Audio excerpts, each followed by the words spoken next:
Hey everyone, welcome to Empower You podcast. I am so excited that you decided to tap in and tune into this podcast. Listen, this is your host, Miss Bewindi Bobb, and I am so excited for you. I'm really glad. I don't know why I keep saying I'm excited because I just am. I'm just really excited. This is the day that the Lord has made, and we will rejoice in it. Amen. All right, so let's get into it. Listen, if you have not had a chance to listen to episode 80, it's a treat. I share just a little bit of details about how I dealt with jealousy when I was terminated, and I share my story a little bit and how the Lord really anchored me through that. I talked about comparison is equivalent to insecurity and jealousy. Such a great episode, and I really hope that it encouraged your heart. So please, if you haven't, take a moment to listen to that, and just don't forget to rate and review the podcast, whatever platform you're using. I want you, before you press play to the next episode number 81, listen, I need you to grab your notebooks because I got an opportunity to have a conversation, dynamic, amazing conversation with Dr. Holly Oxhandler.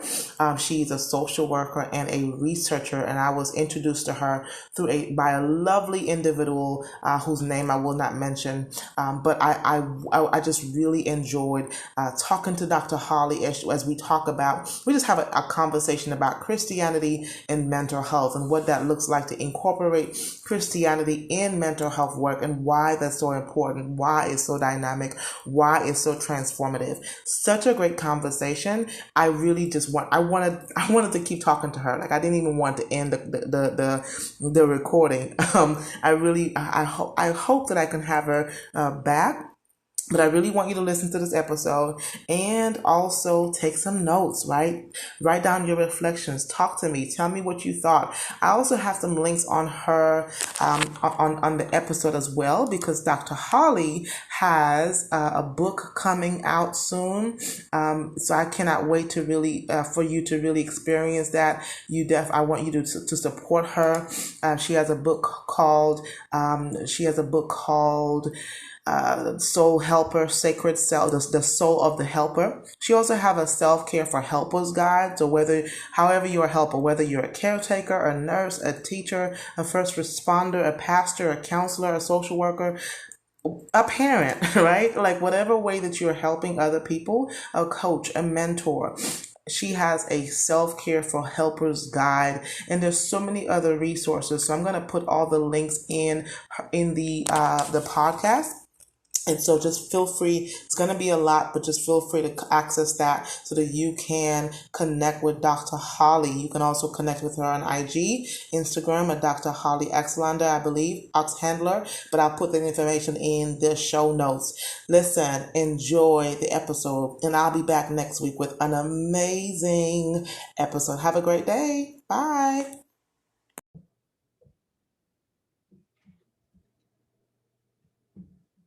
I know it does this weird thing. Well, hello, Dr. Holly. How, Dr. Holly? It's good to have you here. So I'm gonna share. I'm just gonna first of all, before we start talking, because I am so excited about this conversation. I want Aww. to welcome you officially and welcome everybody to listen to this show. We have an amazing guest today on this episode, Empower You podcast. And today we have Dr. Holly Oxhandler. She is the Associate Dean for Research and Faculty Development and an Associate Professor at Baylor University's Gallon School of Social Work. Holly studies religion, spirituality, health, and mental health, and how mental and behavioral health therapists discuss their clients' religious spiritual beliefs in treatment. She developed and validated the spiritually integrated practice assessment scale, in addition to other instruments to measure the integration of clients' religion, spirituality, in mental health treatment. And she's written numerous academic journals, and her research has been featured in the Washington Post, Consumer Affairs, Religion, New Science, and more. She also co hosts the weekly Amazing Awesome podcast, Mm. Christianity and Mental Health, and she is the author of the forthcoming book, The Soul of the Helper: 7 Stages to Seeing the Sacred Within Yourself so that you can see it in others. I love that name. Holly lives Mm. in Waco, Texas with her husband, Corey, and they have two amazing children. Dr. Holly, so good Oh. to have you here today. Oh, Bewindi, it's so good to be with you. Thank you so much for inviting me on and just for the space to get to connect with you today. I'm really honored to be here. You're honored. I am honored to be here. And I just love how the Lord orchestrates details in our lives. Yes. And you just never know. I mean, things just happen, and God just orders our footsteps and the way that we got connected. I'm really, really, really, really blessed and honored to be connected to you for Mm. sure. Yes, ma'am. Yes, ma'am. Oh, that's wonderful. Yeah, I'm so excited. And I have to tell you too, I know Yes. you just noted the book a moment ago. This is actually the first podcast where someone has read that, saying the forthcoming book, The Soul of the Helper. So I am it's strange to hear it, but it's Yes. so fun to hear someone kind of nod to that. So anyways, Absolutely. That's that was important. a sweet moment. Yeah. Yes, and there is a part of this episode that I'm going to want you to talk about the book so that Oh, people can connect sure. with you for sure. So Yeah. Yeah. yes, I was telling you before we started recording that I absolutely love listening to you and Robert and your podcast, Christianity and Mental Mm. Health. What a beautiful space to hold. I love Mm. your voice, love your laughter. You just come across Mm. soft and so loving and so compassionate. Mm. This love for research is amazing. I'll tell you Ah, like yeah, thank you. I appreciate that. Not everyone appreciates that, but thank yes, you. absolutely. Even in grad school, I was more of the give me the qualitative. Don't let me do Mhm. statistics. Don't let me do the quantitative. Let me just get the interview and get the Mhm. results that way, right? So that is awesome. Well, Mm. let's talk about your work. How did you get into this work of Christianity and mental health and integrating that whole integrative practice? Yeah, that's a good question to start with. I Yeah. appreciate that. Yeah. Yeah, I for me, it's I would say it first started back when I was much younger. When I was about 10, my mom had thankfully had known the value of mental health treatment and therapy. And as she and my bio dad were going through their divorce, my mom had gotten me into therapy early on. And as I started doing that work early as a kid, I had friends who were like, oh, I want to be a firefighter or a teacher. And I was like, I want to be a therapist because Wow. this is like, I mean, Wow. what an honor to hold that sacred space for clients as they're going through these difficult seasons of life. Yeah. And so I knew from an early stage I really loved that area, but faith had always been super important to me along my journey. And I would say during graduate school or just before graduate school, I had started to really dive in more deeply around looking at the ways in which our faith and our mental health are connected to one another and in both positive and negative ways, and just paying attention to that. And when I got into my MSW program, they equipped us so well in terms of thinking about so many different areas of Yeah. clients' lives and different things to be paying attention to. But unfortunately, this area around spirituality and religion and faith, for the clients, that just wasn't the thing that the faculty really wanted to dive into.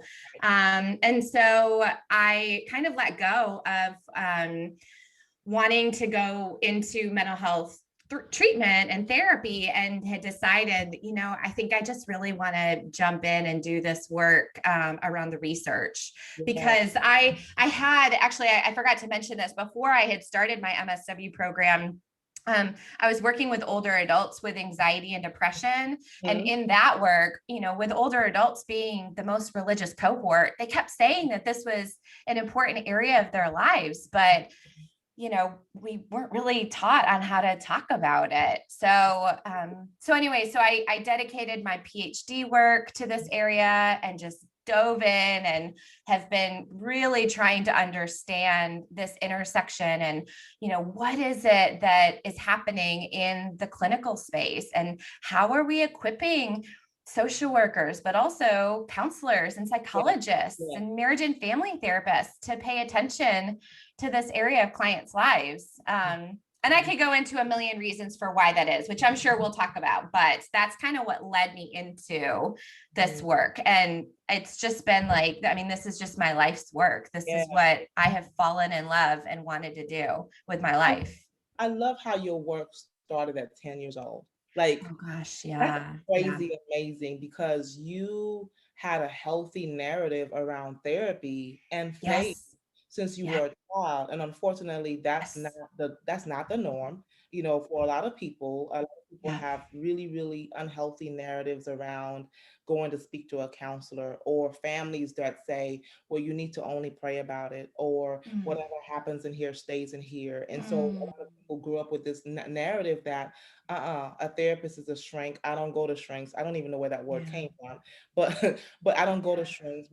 I need to pray about it. And then the shame around, if I go to a therapist, that means I don't trust God. Like all the narratives surrounding going to therapy. And it's okay to believe in Jesus. It's okay to have faith in the Lord and still have a therapist. After all, God gave us the gifting and the calling and the purpose to be able to help in this way.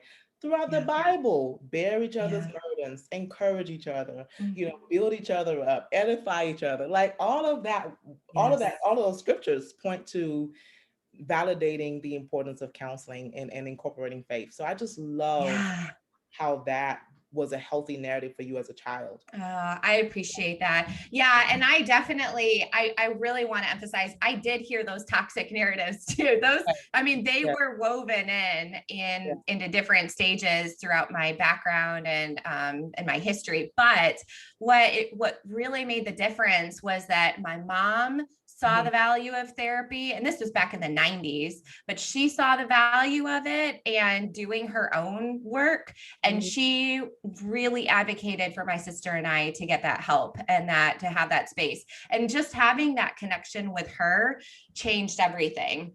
And it's actually why, my husband and I, we see just what you were saying around, our mental health care providers are just like our primary care doctors or our dentists, and they have important roles in our well-being and health. And so, my husband and I, we really try to expose our kids at an early age. I mean, our daughter is 8 and our son is 5, and they both have seen a therapist, but we call them feelings doctors in our home. So just to give them that, ability to dismantle the stigma around seeing a therapist, for them to know that there is a trusted adult outside of our home who has training in this area. Because what I would hate to happen is for our kids to wait until they're like in crisis, and then they're like navigating the fear of mental health treatment as they're trying to find a therapist that they connect with. So it's almost like a preventative effort that we're trying to incorporate. I could say so much to that. I know we don't have all day, but I could just talk to you all day, because me too. that is so important. I was listening to your episode on Christianity and mental health, episode 65, self-care tips for people in ministry.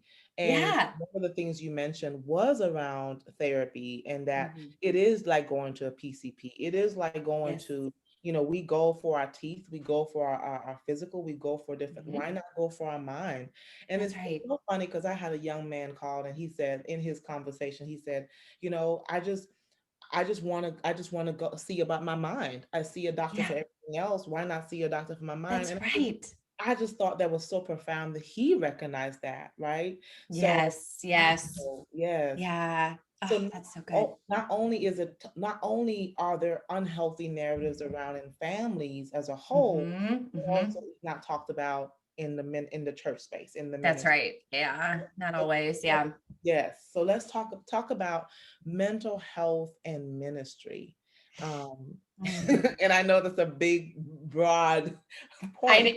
Yes. I know. I was trying to think, like, which direction do we want to get with that? The fact that it's the importance, number one, the fact that it's not talked about as much, right? And the importance of why we need to talk about it. Yes. Yes. Okay. That's perfect. So I would say, yes, we do need to be thinking about faith or our mental health when it comes to these ministry spaces for a number of different reasons. First, we do have research that shows that when someone is struggling with symptoms of mental illness, they do not go to their primary care doctor first. They do not go to a therapist first or a psychiatrist. Most often, we see that folks will go to their faith leader when they're like, I'm not sleeping well, or I'm struggling with, drinking too much these days, or my anger is getting, a little bit more than usual. I've been angry a lot lately, or I haven't been able to get out of bed. And so they'll like ask for prayer. But what we really see is that we need faith leaders to be recognizing, okay, these are actually symptoms of various diagnoses, various mental illness diagnoses. And so how do we then refer them appropriately to a mental health care provider in the same way that if they had other struggles, we would refer them out appropriately. So there's that. And so we're starting to see some of that disconnect and trying to do some more work to bridge these faith leaders and these mental health care providers and to get them connected, especially now in light of everything that we have navigated over this last year and a half. I mean, so there's that. We know that, especially with faith leaders, they are not immune to the human condition.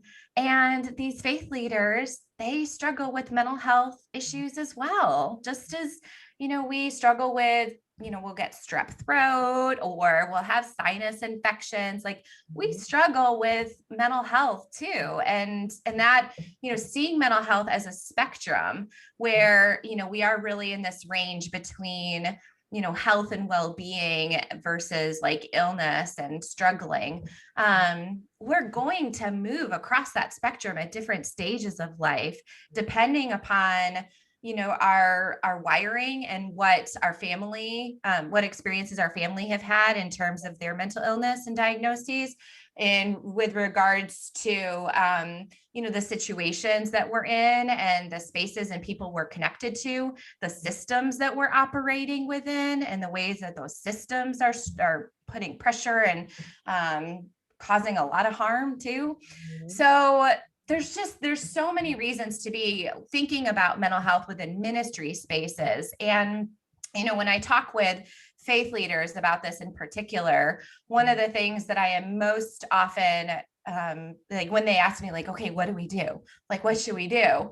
Usually the first thing I tell them is for them to go find a mental health care provider themselves, because I really don't believe we can lead someone to do this kind of work if we aren't doing it ourselves. And if a faith leader is avoiding that mental health work, but then just trying to tell other people to like, do the checklist of all the mental health things, it's not sustainable. Yeah. So there's, it's really important that they have to do their own inner work. And when I say this, I mean, we know like NAMI's statistics show that like 1 out of 5 of us are currently struggling with a mental health or with a mental illness. But we've seen in some of these longitudinal studies, which means like we watch a group or cohort and see how as they age, like what's happening. And we see from a couple of studies that over 80% of us are going to meet criteria for a diagnosable mental illness at some point within our lives, for sure by middle age. And so for us to think that, this is only, just a few people who are really struggling with this, it's not. It is the human condition.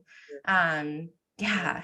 And stress is real, right? Yes, it is. Real. And we all, I mean, if you look at just the general definition of stress, it is a physical response to a life demand or a stimulus, right? Yes.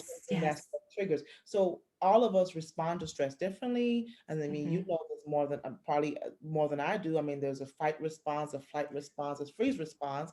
Our Mm-hmm. body respond, and then there's three different types of stress. So you have the Mm-hmm. positive stress, which is just new job, new man, new woman, new Mm-hmm. Mm-hmm. right? Or there's tolerable stress that includes grief and something Yeah. traumatic.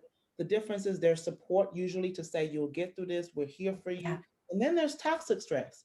Yeah. And the more we're exposed to toxic stress, which shuts down the body organs and systems, which is bad for brain development, That's I mean, right. think how many more complications that are associated with stress Yeah. that then connect to other mental health diagnoses. Mm-hmm.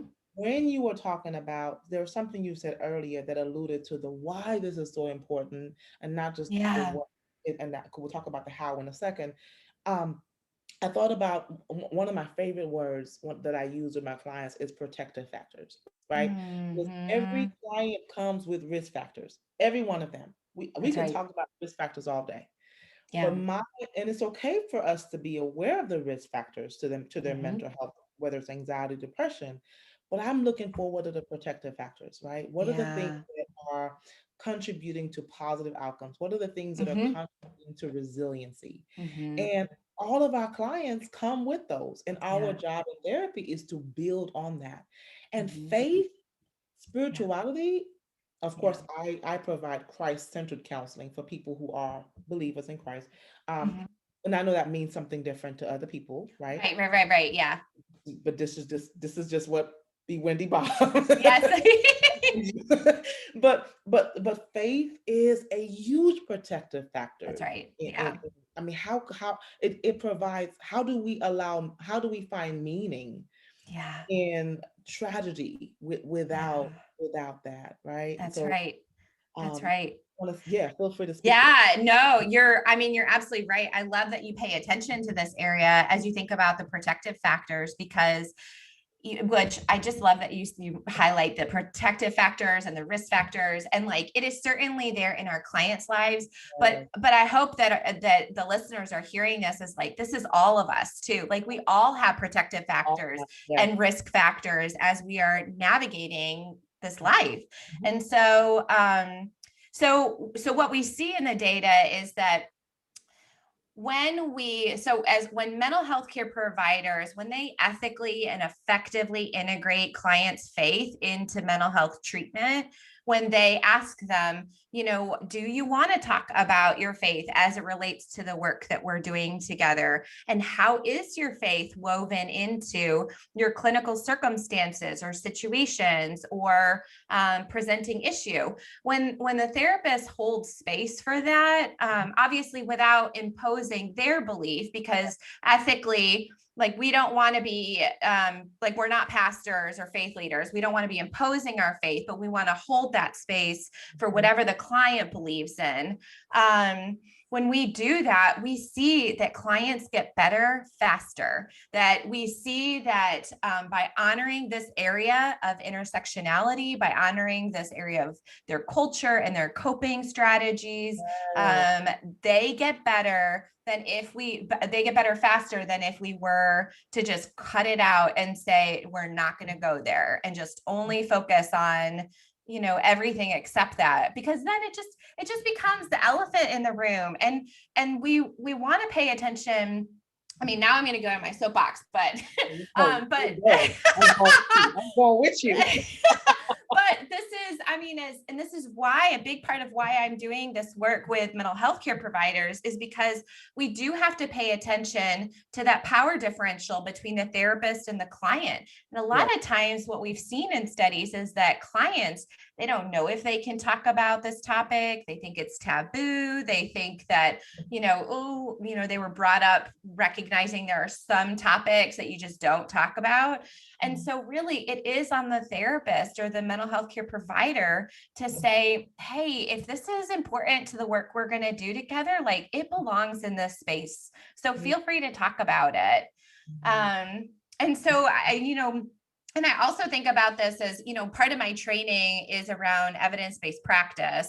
And so when we think about that as well, and we think about like, what is the research saying? And our goal is to help clients and to help them heal, then why wouldn't we pay attention to this area of their lives? Whether it is a source of strength and support, which you were talking about, which it absolutely can be. Like maybe they feel calmer if they practice meditation, or maybe they feel more at peace if they engage in prayer a couple of times a day, or read their religious text, whatever it is. But we also know at the same time that we have to hold space for this, because there are ways that many folks have experienced trauma related to their faith.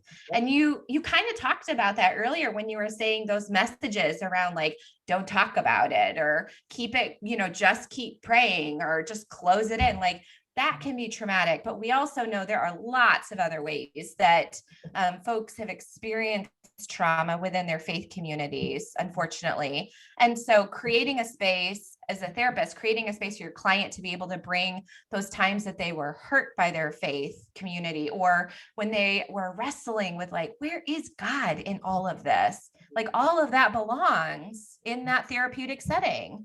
Absolutely. Dr. Holly, oh my gosh. That's so fun. I am like rocking, trying to soothe myself, because it is so good when you said when therapists hold space for faith, clients get better faster. Yeah. As a mental health therapist who also provides Christ-centered counseling for the people who ask for it. Right. That's right. Yeah. This is a testament to what I do, because so many more,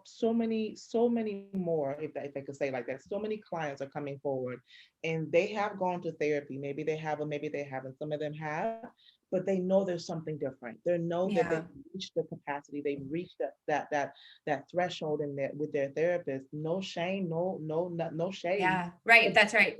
They just reached the capacity to what they are wanting. And they're calling me and they're like, look, I've heard of this about you, or I just feel like there's more. There are people asking, wanting, seeking, because the reality is the Lord God created us, every one of us, with a void that only Him can fill, right? Only Him can fill, nothing else. And so when the work that I do, when clients come and we're able to hold that space and talk about Christ, or talk about the word, or incorporate prayer, and even when I incorporate prayer, I always make it, is this something you would want to do? Would you start with prayer? It's not a, we must pray this. Right. But it's more about, would you love to incorporate prayer today? Invite the Lord into our, even if He's already with us, right? Right. I've seen clients, the outcomes are amazingly, and it happens quicker than the clients that I'm not incorporating faith with. I even had a client tell me, I can't use therapy as a crutch. Like I got to go to my relationship with Christ. I have to go to my faith. I have to go to the word, because everything's in there, right? But she told me I can't use therapy as a crutch, right? And so I just love what you just said. It's so meaningful, because I see it happening every single week, that clients get better, and they get better quicker. Yes. That's right. Yeah, they get better. Oh, I love that. I love that you're seeing it like tangibly in practice, and you're not the only one. I mean, for the research that I've done, I hear all these stories from these mental health care providers about liminal spaces when they're working with their clients, and moments when it just clicks in ways that, they can CBT step their whole way through it. But if like certain pieces aren't clicked in that are a part of the client's whole person, we talk about how we are holistic, like mind, body, spirit, social creatures, like all those pieces need to be paid attention to. I was just thinking about something as you were talking, that a dear mentor of mine, Ken Pargament, when I first heard him talk back in 2009, I think it was, and he has done such good work around religious coping. And he talks about these 3 different coping styles. One being the deferring, which is where an individual says, like, I'm going to step back and let my higher power take over all of this. The other one is called a self-directed coping strategy, where the person's like, okay, higher power, like, you take a vacation, I got this situation right now. And then the last one is a collaborative coping style, which is where the individual partners with their higher power to move through the situation. And guess which one has the best outcomes? The collaborative. It's true. Yep. It's the collaborative. When that person is partnering with their higher power and working with them, rather than just trying to white knuckle and do it on their own, or just fully taking the back seat. Like, it is that collaborative relationship that makes such a big difference. Wow. So, Yeah, I believe that. Definitely. Wow. So let's talk about a couple things, some of the transformation. Because are you only doing research, or do you also see clients and incorporate this integrated practice as well? I would love to see clients, but no, I'm not at this point. I had worked with clients before my MSW program, and then obviously through my MSW program during internships. And then now my heart is really just equipping these mental health care providers to do this well. Yeah. So I have a two-part question. Number one, Okay. talk a little bit about the transformations that you've seen. I mean, we just alluded to some of that just recently. When you are equipping mental health providers to incorporate this integrative practice with faith and therapy or mental health, what have been some of the transformations that you've seen? And then later on, the second part of for therapists who want to, they are believers and they are Christians, and they see the need, they want to integrate faith, but they just don't know. They're like, should I get a certificate, which I'm going to tell you about in a little bit? Should I get a certificate? Where do I start? Do I just use what I know? Do I have to be solid in my faith to do that? So that's a loaded question, but talk about the transformation that you've seen. Let's do that first. Okay, I can do that. So transformation among the mental health care providers, like, and the clients and the work that they do with clients and oh, incorporate. and the work they do with clients. Okay. Oh gosh, that's such a good question.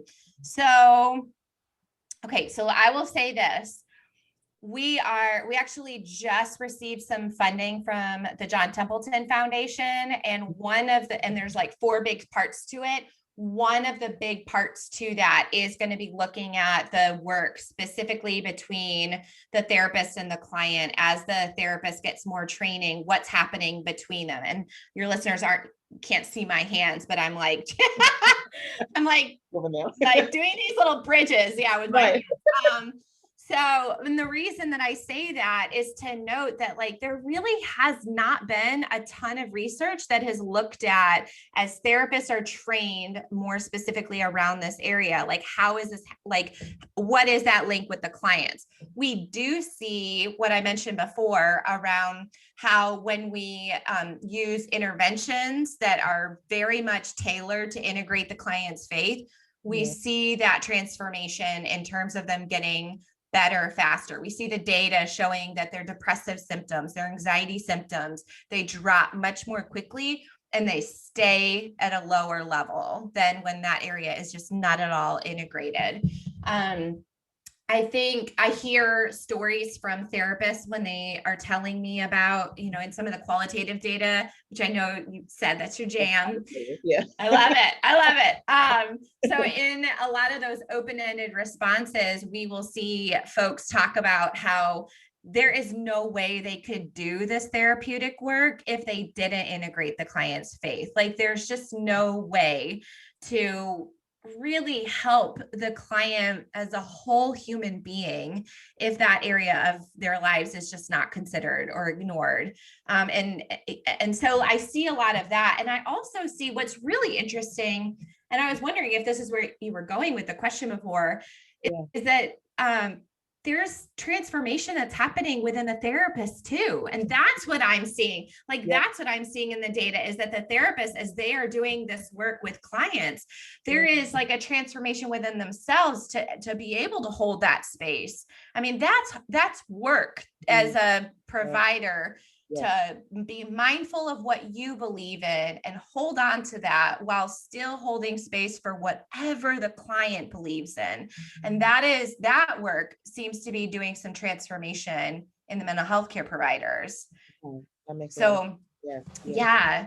huge. That's And huge. in fact, there was a few years ago, I published a grounded theory that I called namaste theory. I don't know if you've heard of that word before. I've heard the word. Okay, so What is so it's a Hindi term, and it loosely translates. I mean, it literally translates to mean I bow to you. But when we see it translated in everyday language, it means the sacred in me honors the sacred in you, or the God in me honors or recognizes the God in you, or the light in me sees the light in you. And as I was looking at my data, what I noticed was that the mental health care providers who had higher levels of what we call intrinsic religiosity, which means that they are more deeply motivated to live out their faith, those folks have more positive views and are more frequently integrating their clients' faith. I can relate to that. So, That makes yeah. sense. I can relate to that, definitely. Because Yep. it means there's so much So meaning in that, in their own personal, they're grounded in their faith as that's well. it. I think that's a really good segue. Thank you for answering that question, Doctor. Yeah. I think it's a really good segue into, let's say for therapists, I have a wide audience, right? Some may Yeah. be therapists, some may just be, professionals, some may be all over, and they are listening from all over, right? And so, Yeah. Yeah. um, if there are therapists who see the need for this work, or if there are people who see the need for this work, do they, number one, two-part, do they have Mm-hmm. to be solid and secure in their faith to be able to provide this work? And number two, where should they begin in terms of the training, the certificate? I know there are lots of, even personally, just to be transparent, because of the work that I do, yes, the Holy Spirit is my counselor, and yes, the Bible is the manual, right? But for the sake of just putting protocols in place, I thought, well, you know what? I want to get a certificate in Christian counseling. And so I looked up NACC. Are you familiar with NACC? Mm-hmm. Yep. Yep. I looked them up to do that program. But tell me your thoughts on those questions. Yeah. No, that's so good. Well, with regard to if they need to have a belief system in order to do this work, I would say no, they don't. I think that there are so many different areas of intersectionality that we may be able to connect with and see more around different areas. But I think that really our job is to be humble listeners, to practice curiosity, and to really exercise our empathy muscles to be able to hold that space. If you do have a faith or a belief system, I think that what's most important is that you practice as much as you can around self-awareness with that faith tradition and that belief system. Because with namaste theory, which I was just describing a bit ago, as we see that the practitioner's faith influences what they do in practice, we need to be paying attention to our faith then and what we believe in, and making sure that we are not violating our code of ethics by imposing that faith onto our clients or working out our own faith struggles with our clients.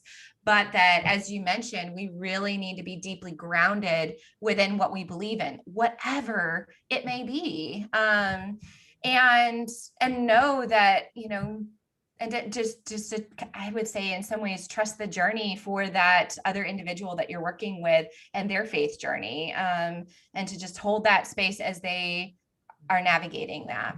So, and I think to add to that too is, if people are coming, I mean, there are people, I think I mentioned that earlier, there are people who are specifically coming yeah. for, they're choosing a particular therapist because that therapist provides, as you're Yes. saying, Yes. Christ-centered counseling. So if Yes. the therapist is saying, I provide Christ-centered counseling, that therapist, that client is coming specifically for that. Therefore, that therapist Yes. has to have some things in place to be able to make sure that they're they are all Yes. able to hold that space competently. Yes. Right? Yes. Confidently. That's and I'm so glad you got to that too, because you had mentioned about like the training piece. I mean, that competency is so important through this process. And, when we talk about competency, we're talking about the individual's attitudes, their knowledge, and their skills. It's all three of them. And so I do have on my website, there's a link to a couple of trainings. There's one at Duke University that I elevate. There's like a 5-day, or there's like 5 workshop thing that you can do through Duke. And I think it's free too, actually. And then, and it's worth it. Dr. Harold Koenig leads it. And he has been like the forerunner in this whole area around religion and health for quite some time. So I would highly recommend that one. And then also on my website, there is one that's called SCTMH, which stands for Spiritual Competency Training for Mental Health. And it's one that one of my teams had developed. So it was Ken Pargament, Michelle Pierce, who really spearheaded it. And then myself and Cassandra Viadin also had provided input and worked on it with them. So, but that link is available on my website. And that one, I don't remember exactly how much it is, but the costs just go to like the back end maintenance. It's not like, we're not like making tons of money off of this thing. So what's your website? What's your website? Yeah, it's hollyoxhandler.com. And my last name is spelled Oxhandler. But under the resources tab, there's some trainings. There are books that I recommend. I have some scales and instruments that I had developed. One of them being the spiritually integrated the religious spiritually integrated practice assessment scale. And that is for mental health care providers. And it's a great tool for them to go through and kind of get a sense of like, what am I doing in practice already? What could I be doing? Where could I be growing in some of these areas? And it gives folks kind of an idea of what they could be doing. There are other instruments as well, but I think that would be great for mental health care providers. Thank you for sharing that. I cannot trainings for sure. I love to yeah. That's awesome. Yeah. So let's talk about your book. You have a book now? Yes, I do. And it is just so fun. It really is the first time that I have talked out loud with another human being on it being recorded. Yes.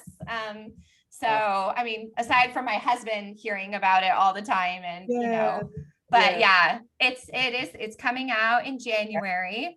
And it is, sorry, hang on 1 second.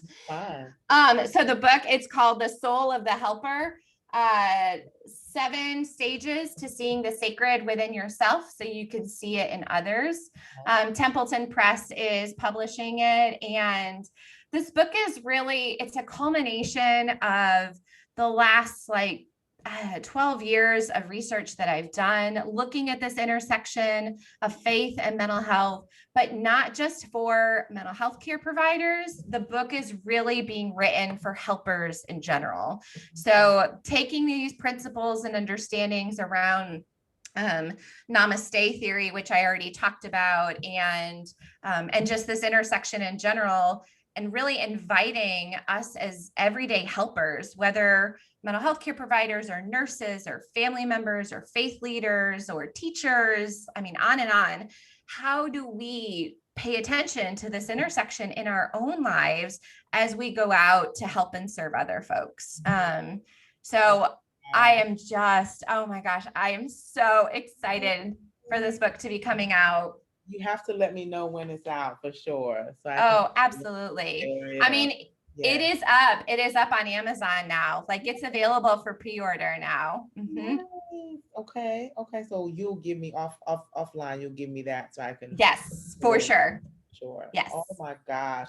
Well, Dr. Holly, is there anything that I didn't get to ask you? If I said we only had 5 minutes left, right, and you had an opportunity to just share some last minute gems to people who are listening, whether they are providers, whether they are clients who want to incorporate their faith. Oh, that's a really good question. Yes. Clients, before we go to the end, real quick, Yes. Yes. Yes. clients who want to incorporate their faith, but maybe that didn't work out before, or maybe Mm, they don't know how to ask the question, or maybe they know that they want to, but they just don't know how to. So what would yeah. you recommend for what language should clients use who really want to incorporate their faith in Christ, Mm. or their faith in therapy with a therapist? What questions should they ask? Mm.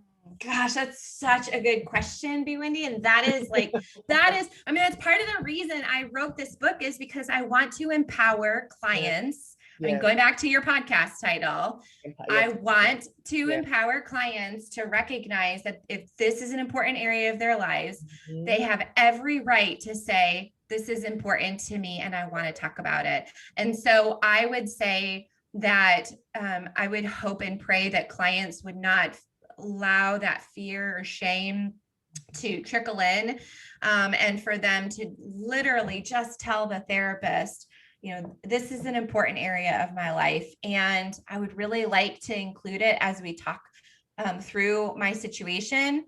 I might talk about how my higher power is working in this situation or not, and maybe just asking the therapist, like, are you okay to talk about that? Like, I know you're not a faith leader and I'm not looking for pastoral counseling, but I am asking if I could bring this part of my life into the treatment.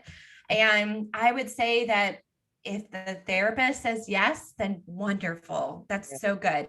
yes. If the therapist says, I don't feel comfortable with that, I would try to not push it forward and I would just ask for some recommendations or referrals. So good. That's so Yeah. good. I'm glad you said that. First, there's something I want to say to that. I thought about of course, I have to respect confidentiality, but I Yeah. thought about a client who, as after working with her for so long, she said, "I'm ready to incorporate my faith." And I listen, when I hear that, I'm like, "Yes, Yay! let's Here we talk about go. it."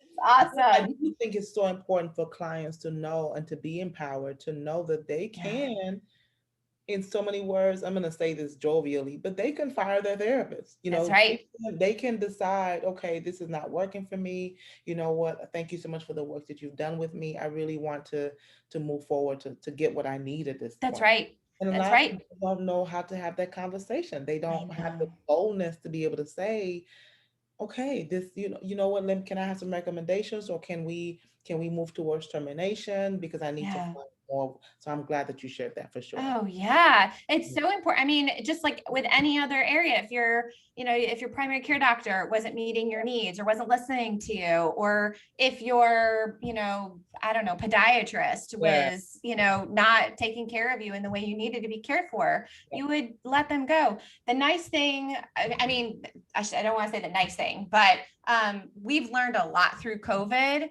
and the ability to engage in teletherapy Man. has widened so much in terms of accessibility Yes, to help clients find the therapist that is the best fit for them. And absolutely. so, I recognize that there are some settings where there may not be a ton of mental health care providers, Yeah. but you know, this has helped us in terms of the teletherapy and being able to widen our options. So, Absolutely. yeah.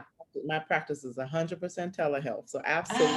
Oh, awesome. That's so Yes, good. yes, yes, Oh, yes. that's so good. Yes, ma'am. It is. So is there any final gem, to the persons listening about incorporating faith into mental health and the beautiful marriage between the two, and how Mm.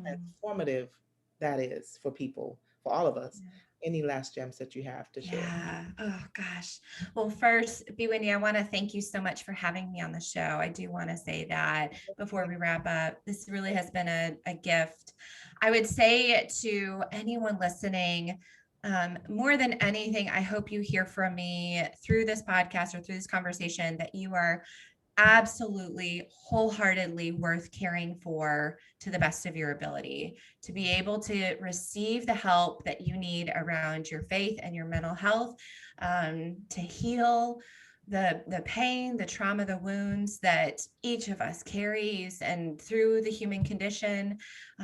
You are so worth caring for and tending to the gift of your life. And so I hope you hear that from me. And I will say that I do offer a 1 week free self-care for helpers guide through my website. That when they go to my website, there's a little tab to click on self-care for helpers, and I walk the individual through ways to tend to your mental health, your physical health, your spiritual health, recognizing the ways that our schedules are a thing to be thinking about with self-care.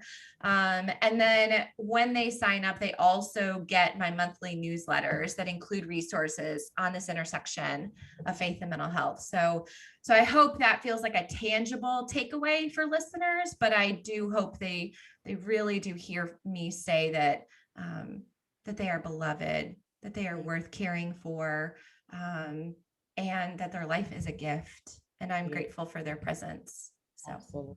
Well, Dr. Holly, oh my gosh, every listener will be so encouraged by listening to this episode. And I cannot wait. I cannot wait for to just hear how much just to share it with the world. And I cannot wait to continue. I would love to have you back. So we'll talk about that. Oh, I would love that. I would love Yes, that. ma'am. I'm already thinking of topics. So, um, anyways, well, this is Bewindi Bobb with Empower to Empower You podcast. I'll be back next week with another amazing episode. Have a wonderful day on purpose.